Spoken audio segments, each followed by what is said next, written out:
Alô, amigos, mais uma vez estamos reunidos para o nosso estudo em grupo. O livro Nosso Lar, de André Luiz, capítulo 34. Os recém-chegados do umbral. Estacaram as matilhas de cães ao nosso lado, conduzidas por trabalhadores de pulso firme. Daí a minutos, estávamos todos enfrentando os enormes corredores de ingresso às câmaras de retificação. Servidores movimentavam-se apressados. Alguns doentes eram levados ao interior sob um amparo forte. Não somente Narcisa, Salúcio e outros companheiros se lançavam à lide, cheios de amor fraternal, mas também os samaritanos mobilizavam todas as energias no afã de socorrer. Alguns enfermos portavam-se com humildade e resignação. Outros, todavia, reclamavam em vozes altas. Acabando igualmente o serviço, notei que uma velhota procurava descer do último carro com muita dificuldade. Observando-me perto, exclamou espantada: "Tenha piedade, meu filho, ajude-me pelo amor de Deus." Aproximei-me com interesse. "Cruz, credo", continuou benzendo-se. "Graças à providência divina, afastei-me do purgatório. Ah, que malditos demônios lá me torturavam! Que inferno! Mas os anjos do Senhor sempre chegam." Ajudei-a a descer, tomando de extrema curiosidade. Pela primeira vez ouvia referências ao inferno, ao purgatório, partidas de uma boca que parecia calma e ajuizada. Talvez obedecendo mais à malícia que me era peculiar, perguntei: "Vem assim de tão longe?" Falando desse modo, afetei ares de profundo interesse fraternal, como costumava fazer na terra, olvidando por completo, naquele instante, as sábias recomendações da mãe de Lísias. A pobre criatura, percebendo meu interesse, começou a explicar-se. "De grande distância. Fui na terra, meu filho, mulher de muitos bons costumes. Fiz muita caridade, rezei incessantemente, como sincera devota. Mas quem pode com as artes de Satanás? Ao sair do mundo, vi-me cercada de seres monstruosos que me arrebataram em verdadeiro torvelinho. A princípio, implorei a proteção dos arcanjos celestes. Os espíritos diabólicos, entretanto, conservaram-me enclausurada. Mas eu não perdi a esperança de ser libertada de um momento para o outro, porque deixei uns dinheiros para a celebração de missas mensais por meu descanso. Atendendo ao impulso vicioso de perseguir assuntos que nada tinham a ver comigo, insisti: "Como são interessantes as suas observações? Mas não procurou saber as razões de sua demora naquelas paragens?" "Absolutamente não", respondeu persignando-se. "Como lhe disse, enquanto estive na terra, fiz o possível para ser uma boa religiosa. Sabe, o senhor, que ninguém, está livre de pecar. Meus escravos provocavam rixas e contendas, e embora a fortuna me proporcionasse vida calma, de quando em quando era necessário aplicar disciplinas. Os feitores eram excessivamente escrupulosos, e eu não podia hesitar nas ordens de cada dia. Não raro, algum negro morria no tronco, para escarneamento geral. Outras vezes era obrigada a vender as mães cativas, separando-as dos filhos, por questões de harmonia doméstica. Nessas ocasiões, sentia morder-me a consciência, mas confessava-me todos os meses, quando o padre Amâncio visitava a fazenda. E depois da comunhão, estava livre dessas faltas veniais, porque, recebendo a absolvição no confessionário e ingerindo a sagrada partícula, estava novamente em dia com todos os meus deveres para com o mundo e para com Deus. A essa altura, escandalizado com a exposição, comecei a doutrinar. Minha irmã, essa razão de paz espiritual era falsa. Os escravos eram igualmente nossos irmãos. Perante o Pai Eterno, os filhinhos dos servos são iguais aos dos senhores. Ouvindo-me, ela bateu o pé autoritariamente e falou irritada. Isso é que não. Escravo é escravo. Se assim não fora, a religião nos ensinaria o contrário.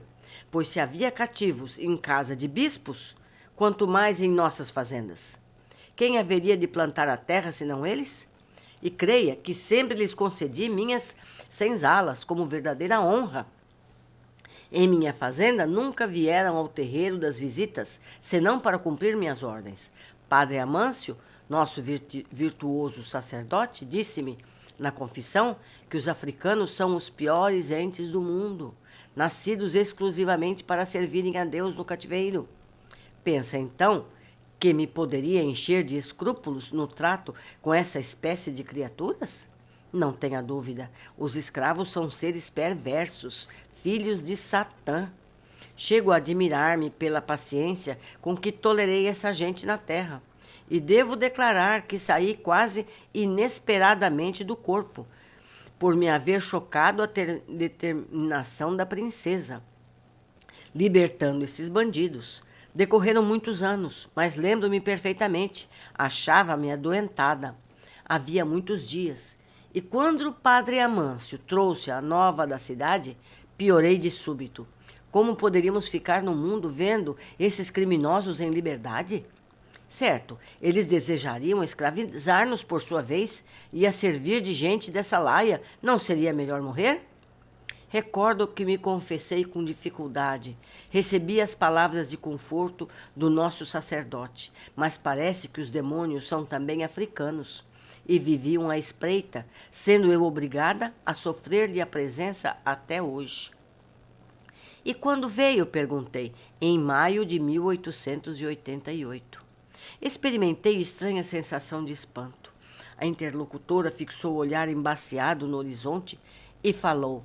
É possível que os meus sobrinhos tenham esquecido de pagar as missas. Entretanto, deixei à disposição em testamento. Ia responder, convocando-lhe os raciocínios à zona superior, fornecendo-lhes ideias novas de fraternidade e fé. Mas Narcisa aproximou-se e disse bondosa, André, meu amigo, você esqueceu que estamos providenciando alívio a doentes e perturbados? Que proveito lhe advém de semelhantes informações? Os dementes falam de maneira incessante, e quem os ouve, gastando interesse espiritual, pode não estar menos louco. Aquelas palavras foram ditas com tanta bondade que corei de vergonha, sem coragem de a elas responder. Não se impressione, exclamou a enfermeira delicadamente. Atendamos aos irmãos perturbados. Mas a senhora é de opinião que estou nesse número? Perguntou a velhota melindrada. Narcisa, porém, demonstrando suas excelentes qualidades de psicóloga, tomou expressão de fraternidade carinhosa e exclamou, não, minha amiga, não digo isso. Creio, porém, que deve estar muito cansada. Seu esforço purgatorial foi muito longo. Justamente, esclareceu a recém-chegada do umbral. Não imaginam que tenho sofrido, torturada pelos demônios. A pobre criatura ia continuar repetindo a mesma história, mas Narcisa, ensinando-me como proceder em tais circunstâncias, atalhou. Não comente o mal. Já sei tudo o que lhe ocorreu no amargo e doloroso. Descanse pensando que vou atendê-la. E no mesmo instante dirigiu-se a um dos auxiliares sem afetação. Você, Zenóbio, vá ao departamento feminino, chame Nemésia, em meu nome, para que conduza mais uma irmã aos leitos de tratamento. E assim terminamos esse capítulo. Vamos ver as observações que podemos fazer. Esse capítulo se resume em apenas um caso de resgate, como poderiam ser centenas de outros. Destaco apenas o fato de como aquela senhora se achava confortável por ter seguido os preceitos religiosos. Ela demonstrou que em algum momento da vida havia tido alguma sensação de culpa, mas se aliviava logo pelas orientações do sacerdote. Vejo nisso que temos a necessidade de sempre avaliar os nossos atos segundo o bom senso pessoal, não delegando a terceiro os nossos juízos de bem ou de mal proceder. Ela terá que reajustar-se em seus valores espirituais, pois as orientações do sacerdote resolveram os problemas de consciência enquanto encarnada, mas não resolveriam mais, mesmo com as contribuições feitas antes ou depois de sua morte.